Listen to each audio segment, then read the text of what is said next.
जय हिंद दोस्त। कई कहानियां कई तरीके से स्वरूप ले रही हैं, लेकिन एक कहानी जो अलग निकल के आई है वो है जाति जनगणना की, जो 2027 में नए तरीके से नए सवाल के साथ अब होने जा रही है। आज इस सवाल का जवाब है वो इस बात पे रहेगा कि क्या कई चीजें ऐसी हैं जो सरकार अपने हिसाब से कर रही है और कई चीजें ऐसी है जो सरकार आपके हिसाब से भी कर रही है। अगली जनगणना में आपसे आपकी जाति के बारे में जो सामान्य क्वेश्चन है वो आपकी जाति के बारे में पूछा जाएगा। हिंदू हैं, मुसलमान हैं, ईसाई हैं या किसी भी दूसरे धर्म से हैं, जातिगत जो जानकारी है वो धर्म से हो या जाति जानकारी जो है एक जातीय स्वरूप से हो, वो सिर्फ जाति ही नहीं, जनगणना में कुल 40 सवाल इसके अतिरिक्त भी पूछे जाने की जो है चिंता सरकार ने आपसे जाहिर कर दी है। तो सामने ये है कि इस पूरी कहानी में एक जो सामान्य बातचीत रहेगी वो इस डाटा का इस्तेमाल कैसे होगा और क्या जातीय आंकड़े सरकार की नीतियों को बदलने में प्रभावी रहेंगे, इस बारे में हम बात करने वाले हैं। ठीक है, इसका असर किस प्रकार से रहेगा, इसकी कहानी, इसका दृष्टिकोण। भारत में जो सबसे पहले जातीय जनगणना हुई थी वो 1931 में हुई थी। उसके बाद ये जो है जातीय जनगणना दोबारा होने जा रही है। तो इसका क्या असर होगा, आरक्षण पर जो क्या प्रभाव पड़ेगा और इसका असर किस किस तरीके से सामान्य नागरिक पर लागू होगा, आने वाली राजनीति किस तरीके से निर्धारित होगी, इस प्रक्रिया के साथ ये पूरी कहानी बदलने जा रही है।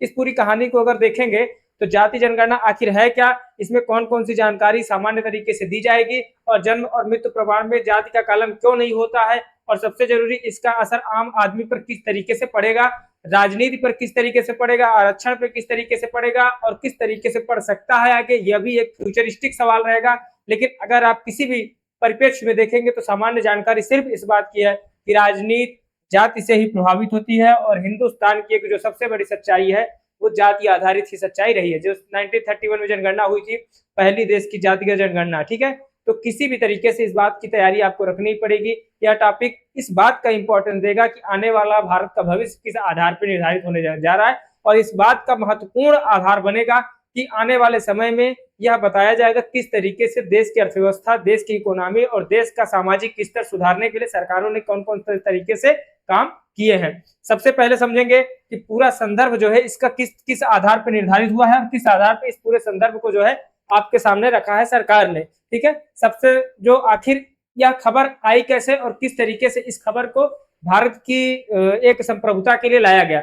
भारत में जनगणना आमतौर पर हर 10 साल में होता है, जो कि पहली बार है कोरोना आने के कारण नहीं हो पाया। कोविड महामारी के कारण ये जनगणना जो है टल गई थी 21 वाली। ठीक है, 2021 वाली 2027 में होने की पूरी तैयारी है और इस बार जातिगत आंकड़े भी शामिल हैं। क्योंकि मैं खुद उसमें हूँ, क्योंकि हम भी जो है गवर्नमेंट कर्मचारी हैं, तो हम भी ये जनगणना में हिस्सा लेते हैं, पर्यवेक्षक में है। लेकिन थोड़ा सा यहाँ एक बात ध्यान रखने वाली बात है कि अब यहाँ महत्वपूर्ण बात समझने की इस बात की है कि भारत में अब तक जनगणना के दौरान अनुसूचित जाति यानी एससी और अनुसूचित जनजाति यानी एसटी की गिनती होती रही। मतलब जब भी जनगणना हुई तो एससी एसटी की जातिगत जनगणना होती रही है। ठीक है, लेकिन देश की बाकी जातियां, खासकर ओबीसी और दूसरी जातियां, यहाँ मेन मसला ओबीसी का फंस रहा है, क्योंकि ओबीसी जातियों की जनगणना नहीं हो रही थी। राष्ट्रीय स्तर पर पूरी और ताजा जानकारी हमारे पास इस आधार पे सरकार के पास नहीं है कि कौन सी ओबीसी, कौन सी जाति कितनी है, किस किस आधार पर इनको प्रतिनिधित्व देना चाहिए या इनका जीवन स्तर किस तरीके से सुधारा जाए।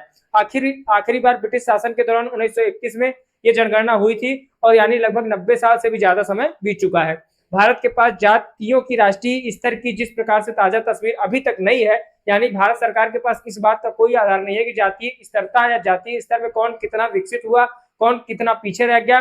प्रस्तावित जनगणना में जातिगत जानकारी शामिल की जाएगी, यानी अलग अलग समुदायों की सामाजिक पहचान, जातिगत जानकारी और उसके साथ उसका जो दृष्टिकोण रहेगा डेटा के रूप में सामने आ सकता है। और यही वजह है कि जनगणना को लेकर राजनीतिक और सामाजिक बहस तेज होती जा रही है। समाज के हर वर्ग ने अपनी जागरूकता दिखाई। समाज का हर युवा के साथ साथ उसका परिवार, समाज पूरी तरीके से जागरूक हुआ।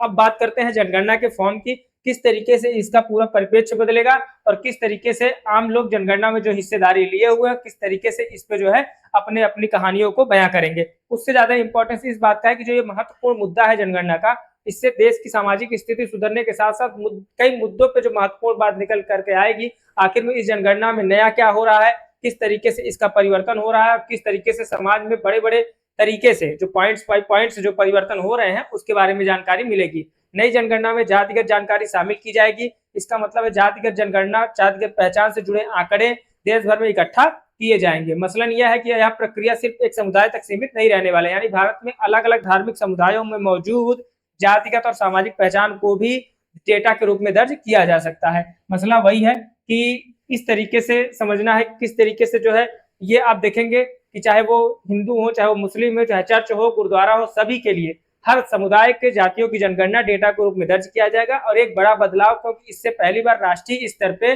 जाति का संरचना की नई तस्वीर सामने आएगी। ये मत सोचिएगा कि सिर्फ हिंदू की जाति होगी, इस बार हिंदू की भी जाति होगी, मुस्लिम, चर्च, ईसाई, क्रिश्चियन जो भी है सबकी, ये पूरे पूरे इनके जो है धार्मिक स्तर। दूसरी बात, सरकार डेटाबेस और पहचान भी तैयार कर रही है। अब आते हैं एक नए मुद्दे पे, एक बहुत ही महत्वपूर्ण और संवेदनशील मुद्दे पे। कुछ रिपोर्टों और दावों में जातिगत जानकारी को आधार, वोटर आईडी और पासपोर्ट जैसी पहचान से जोड़ने की बात कही जा रही है। लेकिन यहाँ एक जरूरी और सावधानी भरी बात यह है कि जनगणना के डेटा और दूसरे जो कारण है सरकारी पहचान डेटाबेस को जोड़ने की व्यवस्था को लेकर आधिकारिक नियमों से ठीक समझना जरूरी है। इसलिए इस दावे को बिना आधिकारिक पुष्टि हुई कभी भी किसी भी व्यक्ति पर विश्वास करने की जरूरत नहीं है। कुछ भी कोई भी बताए, जैसे यह है कुमारी भारती, हम इनको जानते नहीं है, आप भी इनको नहीं जानते होंगे, इनकी जाति के बारे में आपको कोई आधार नहीं है, तथ्य की तरह इसको नहीं लेना है। यही वजह है कि डेटा प्राइवेसी का सवाल भी अब महत्वपूर्ण हो जाता रहा है। तीसरी बात है कि बड़ी संख्या में कर्मचारी इतने बड़े देश में जनगणना कराते हैं, उनमें से हम भी एक हैं, तो अपने आप में बहुत बड़ा प्रशासनिक ही काम होता है, पूरी तरीके से जिम्मेदारी भरा काम होता है। इसके लिए लाखों कर्मचारियों की जरूरत होती है डेटा को डिजिटल तरीके से इकट्ठा करने और उसे व्यवस्थित तरीके से प्रस्तुत करना समाज के हर वर्ग तक। और खास जोर दिया जाएगा, इसका उद्देश्य डेटा को ज्यादा तेजी से और ज्यादा व्यवस्थित तरीके से प्रोसेस करना बहुत इंपॉर्टेंट इस बात का हो जाता है। देखिए जैसे ये है भारती कुमारी भारती, इनको देख के आपको इनकी कोई गतिविधि आपको पता नहीं चल रही होगी, कौन है, कहाँ से है, किस तरीके से है, आप जानते हैं इनका कुछ भी आप डिसाइड नहीं कर सकते। और जन्म और मृत्यु प्रमाण पत्र से यहाँ से देख के भी आप डिसाइड नहीं कर सकते। अब एक और महत्वपूर्ण बात, जनगणना में जातिगत जानकारी ली जा सकती है, लेकिन जन्म और मृत्यु प्रमाण अलग कानूनी दस्तावेज होते हैं, इसलिए इस तरीके के इनमें जो है जाति को शामिल करने का सवाल ही नहीं पैदा होता। अलग व्यवस्था के तहत देखा जाता है उसको जन्म और मृत्यु प्रमाण के, यानी जनगणना में ली जाने वाली जानकारी जन्म और मृत्यु पंजीकरण की जानकारी के साथ पूरी तरीके से अटैच सरकार करने की अभी जानकारी नहीं दे रही। भारत निर्वाचन आयोग किस तरीके से देता है, और इसमें से भी आपको यह पता नहीं चलता है कि जनगणना में ली गई जानकारी में किस तरीके से आपकी क्या कम्युनिटी है, किस समुदाय से आप आते हैं, दोनों को एक जैसा समझना बहुत ही अलग परिप्रेक्ष्य है। एक सवाल और इसके आगे बढ़ता है, सरकार आखिर इतना बड़ा डेटा क्यों इकट्ठा करना चाहती है? जो सबसे बड़ा सवाल और मुख्य सवाल जिसके लिए हम आज आपके सामने प्रस्तुत हुए हैं, मंडल कमीशन और आरक्षण। चूंकि 1989 में मंडल कमीशन जब आया, 1979 में मंडल कमीशन जब बना, तो 1989 और 19 में इस बात का योगदान दिया गया कि किस तरीके से ओबीसी को आरक्षण की बहस छिड़ी देश में। और मंडल कमीशन से जुड़ी हुई मंडल कमीशन की रिपोर्ट 1980 में जब आई मंडल कमीशन की रिपोर्ट, उसके बाद देश में ओबीसी आरक्षण को लेकर एक बड़ी राजनीतिक और सामाजिक बहस शुरू हुई। मेन मसला यहाँ ओबीसी की राजनीति का था कि ओबीसी राजनीति किस तरीके से मुख्य परिप्रेक्ष्य में आई, और ओबीसी की चूंकि जातियां सबसे देश में सबसे ज्यादा हैं, तो जातिगत आंकड़ों की कमी को लेकर कई तरह के सवाल उठते हैं। कई राज्यों ने जातिगत सर्वे भी कराए हैं, बिहार इसका एक प्रमुख उदाहरण है। देश का पहला राज्य बना जो बिहार सबसे पहले जातिगत जनगणना करवाया। नीतीश कुमार के नेतृत्व में देश की पहली जो है जातिगत जनगणना मुख्यमंत्री नीतीश कुमार ने कराई थी बिहार में। उसके बाद जातिगत आंकड़े आने के बाद आरक्षण, कल्याणकारी योजनाएं, सामाजिक नीति को लेकर नई बहस शुरू हो सकती है, और नई बहस शुरू हो सकती है के साथ साथ नई बहस शुरू हो चुकी है। अब बात करते हैं सबसे महत्वपूर्ण हिस्से की, जो इस पूरे कहानी का असर क्या होने जा रहा है, इस पूरे मुद्दे से असर क्या निकलेगा। अब इसे 4 हिस्सों में समझना है। पहला असर है आरक्षण। अगर देश में आरक्षण की मुद्दा चूंकि देश में जो सबसे तेजी से चल रहा है, तो आरक्षण किस तरीके से परिवर्तित होगा, आरक्षण जो है देश में किस तरीके से निकल के आएगा। तो आरक्षण, अगर देश में जातियों की वास्तविक संख्या से जुड़े नए आंकड़े सामने आते हैं, तो आरक्षण की व्यवस्था को लेकर नई बहस शुरू हो चुकी है। और ये नई बहस रोज आप देखते होंगे सोशल मीडिया में, गलत अलग अलग कम्युनिटी के लोग अपनी अपनी जो है प्रशंसा करते रहते हैं। ठीक है, नई बहस चूंकि शुरू हो चुकी है, कुछ समुदाय अपनी आबादी और सामाजिक स्थिति के आधार पर नई मांग उठाते हैं, तो नई मांग उठाते तो हैं, लेकिन ध्यान रखने वाली बात यह है कि किस तरीके से भारत की जनगणना में इस बात का रिपोर्ट दिया गया है कि जनगणना का डेटा आने से आरक्षण अपने आप नहीं बदल जाता है। आरक्षण, इसके लिए कानूनी और संवैधानिक प्रक्रिया जरूरी होती है। राजनीति, भारत की रणनीति में जाति हमेशा एक महत्वपूर्ण फैक्टर रहा है। जब जाति महत्वपूर्ण फैक्टर रहा है, तो राज्यव्यापी जो योजनाएं हैं या जो भी सेक्टर है, उसमें जो है जाति हमेशा महत्वपूर्ण फैक्टर को लेकर अगर जातिगत आंकड़े सामने आते हैं, तो राजनीतिक दलों के पास एक नया डेटा शुरू होगा। जिस तरीके से ये लोग डेटा इकट्ठा कर रहे हैं, तो नया डेटा जब सेट होगा, तो उसका असर चुनावी रणनीति, उम्मीदवारों के चयन और राजनीतिक वादों पर देखने को मिल सकता है। खैर, नेता जो है देश का, वो बहुत होशियार चीज है, उसको सब कुछ पता है कहाँ कितनी कौन सी कम्युनिटी रहती है। मसला ये है कि कुछ चीजों को देखने के लिए, कुछ चीजों को समझने के लिए, इसका मेन मकसद ये है कि हम विकास को किस दिशा में मोड़ रहे हैं। यानी जातिगत जनगणना सिर्फ आंकड़ों का मामला नहीं है, इसका राजनीतिक प्रभाव भी है, काफी बड़ा प्रभाव होने जा रहा है देश में। और तीसरा, इसका जो सरकारी योजनाएं है, अगर सरकार के पास सामाजिक आर्थिक स्थिति से जुड़े हुए ज्यादा सटीक आंकड़े होंगे तो वह उसको ज्यादा अच्छे से लागू करा पाएगी, ज्यादा अच्छे से योजनाओं का क्रियान्वयन हो पाएगा। लक्षित तारीखों जो लक्ष्य से तारीखें बनाने में मदद मिलेगा कि हम किस लक्ष्य को किस तारीख तक पूरा कर लेंगे। आप देखे होंगे जिस तरीके से देश में इस समय शिक्षा का क्रांति, जिस तरीके से शिक्षा पूरी तरीके से जो है इसमें क्रांति बनी हुई है, शिक्षा के साथ साथ रोजगार, हमारा जेनजी और अल्फा पूरी तरीके से लगा हुआ है। शिक्षा, स्वास्थ्य, रोजगार और सामाजिक कल्याण जैसे मुख्य क्षेत्रों में बेहतर नीति बनाने की संभावना बढ़ सकती है। उसी को ध्यान में रखते हुए डेटा प्राइवेसी अब सबसे संवेदनशील सवाल बन गया है। जातिगत जानकारी, देखिए महिला जातिगत जानकारी जो इकट्ठा कर रही है, भाई साहब अपनी जानकारी बता रहे हैं, ठीक है, वो पूरी तरीके से अपनी जानकारी दे रहे हैं। इसलिए सवाल उठता है डेटा सुरक्षित कैसे रहेगा और इसका इस्तेमाल किस उद्देश्य के लिए किया जाएगा। इसलिए सरकार जो है ऐसी योजनाएं लाने जा रही है, ठीक है। तो मंडल कमीशन 1980 में जब आया था पिछड़ा वर्ग आयोग के अध्यक्ष के साथ, तब से ये पूरी कहानी चल रही है। और मंडल कमीशन इसका उद्देश्य के लिए जिस प्रकार से मंडल कमीशन आया था, इसीलिए जातिगत जनगणना के साथ साथ डेटा प्राइवेसी और डेटा सुरक्षा भी बहुत महत्वपूर्ण मुद्दा रहेगा। तो सिर्फ एक फॉर्म भरने की प्रक्रिया नहीं है, इसके साथ साथ देश में डेटा राष्ट्रीय स्तर पर तैयार होने जा रहा है। और राष्ट्रीय स्तर पर जो आने वाली प्रक्रिया है, आने वाले वर्षों में भारत की सामाजिक नीति, आरक्षण, सरकारी योजनाएं और राजनीति सब कुछ बदल के एक साथ रख देने वाली है इस पूरी प्रक्रिया को। और जो मुख्य मुद्दा है आरक्षण वाला नीति, तो आरक्षण भी पूरी तरीके से क्या होगा, बदल जाएगा। आरक्षण की नीति का प्रभाव और राजनीतिक प्रभाव के दृष्टिकोण के साथ इसका असर आपको दिखाई देगा। इन सभी कहानियों में, इन सभी बातों में सिर्फ एक बात इंपॉर्टेंस रही है कि किस तरीके से आप इस पूरे जातिगत जनगणना में अपने हक को, अपने अधिकार को, अपने मतदाता पहचान पत्र को, और आखिरी जो भारत में ये होने जा रही, भारत में आखिरी पूर्ण जातिगत जनगणना ये होने जा रही है। याद रखना, 1931 में जनगणना हुई थी।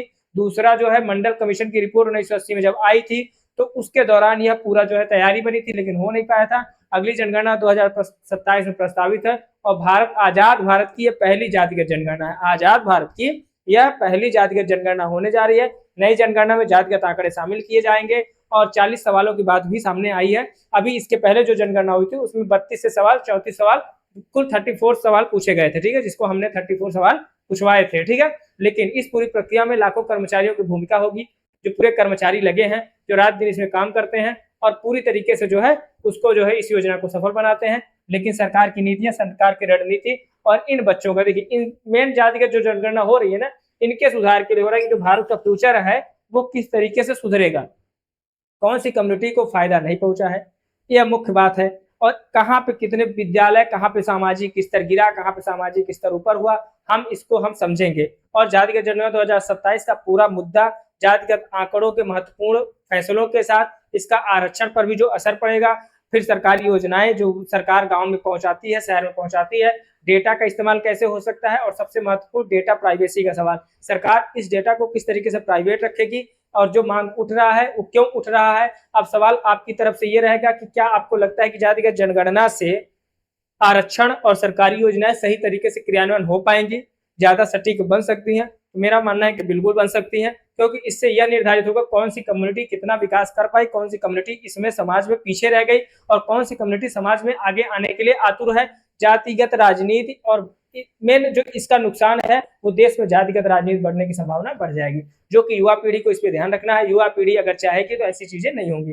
बाकी नेता कुछ भी करेगा, जब आप और देश का युवा और समाज ये चाह लेगा तो कहीं ना कहीं जाति हमारे लिए और हमारी एक पहचान हो सकती है, जाति हमारी एक पहचान हो सकती है, लेकिन वो समाज और जीवन का आधार कभी नहीं होना चाहिए और कभी होने भी नहीं देना है। इस बात को आपको, आपकी जिम्मेदारी भी इस बात के लिए बनती है, ठीक है। इस तरीके से आपको ध्यान रखना है कि जो भी इस पूरे प्रैक्टिस में इस बात को भी ध्यान में रखना है कि डेटा सुरक्षा और प्राइवेसी का जो मुद्दा है, सरकार जिस तरीके से इस पे काम करेगी यह निर्धारित करेगा देश की स्थिति को, देश के आर्थिक हालात को, सामाजिक राजनीतिक हालात को, कि किस प्रकार से देश की स्थिति बदलने जा रही है। और मुख्य विषय यह है कि जो है इसमें जो छात्र अध्ययन कर रहे हैं उनके लिए जो जानकारी है, क्योंकि कुछ छात्र ऐसे हैं, उनके लिए बता दूं 1931 में पहली बार जातिगत जनगणना हुई थी और देश के इतिहास में जब पहली बार जनगणना हुई 1872 में, फिर जो है रेगुलर जो जनगणना हुई 1881 में हुई, उसके बाद 1931 में देश में पहली जातिगत जनगणना हुई। तो यह भी बात आपको ध्यान में रखनी है। और यह भी बात ध्यान में रखनी है कि हर 10 साल में जनगणना होती है, इस साल इस बार नहीं हो पाई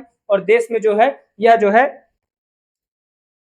16वीं जनगणना होने जा रही है। तो मतलब आजादी के बाद 8वीं है और ये वैसे 16वीं जनगणना इसके बाद होने जा रही। तैयारी पूरी तरीके से सरकार तैयार है। इस तरीके से जो है यह ध्यान रखना है। और मुख्य बात यह है कि आप इस जो पूरे परिप्रेक्ष्य में आपकी जो तैयारियां हैं, आप जिस तरीके सामाजिक मुद्दों पर जुड़े रहते हैं, उसको समझने की जरूरत है। और किसी भी चीज को आराम से, ध्यान से और एक तरीके से ना परिप्रेक्ष्य के साथ देखने की जरूरत है। किसी भी चीज को जज्बाती होकर या किसी भी ऐसे मुद्दे को लेकर जो है आप परिप्रेक्ष्य से नहीं अगर समझ रहे हैं, तो कहीं ना कहीं वो दिक्कत की बात है। तो इसलिए कोई भी मुद्दा, कोई भी सामाजिक पहलू अगर सरकार समाज दृष्टिकोण के साथ लेके आती है, तो उसका मुख्य विषय यही होना चाहिए, उसका दृष्टिकोण हमारे साथ साथ आपका भी उस सामाजिक स्तर के साथ बदलता रहना चाहिए। जिस प्रकार से जातिगत जनगणना हो रही है और उसमें जो भी हिंदू, मुस्लिम, सिख, ईसाई सबकी सभी जातियों की जनगणना हो रही है, तो इसमें कहीं कोई दिक्कत, कहीं कोई समस्या, इस बात के लिए बिल्कुल मत सोचिए कि सरकार ऐसा कुछ या जातिगत, ऐसा कुछ नहीं है। देश आगे बढ़ चुका है, देश समझदार हो चुका है। इसका उपयोग सिर्फ इस आधार पर होने जा रहा है कि देश में कौन सी जातियां पीछे रह गई, किनका अभी विकास नहीं हो पाया, उसके लिए यह पूरा काम करने की जरूरत है।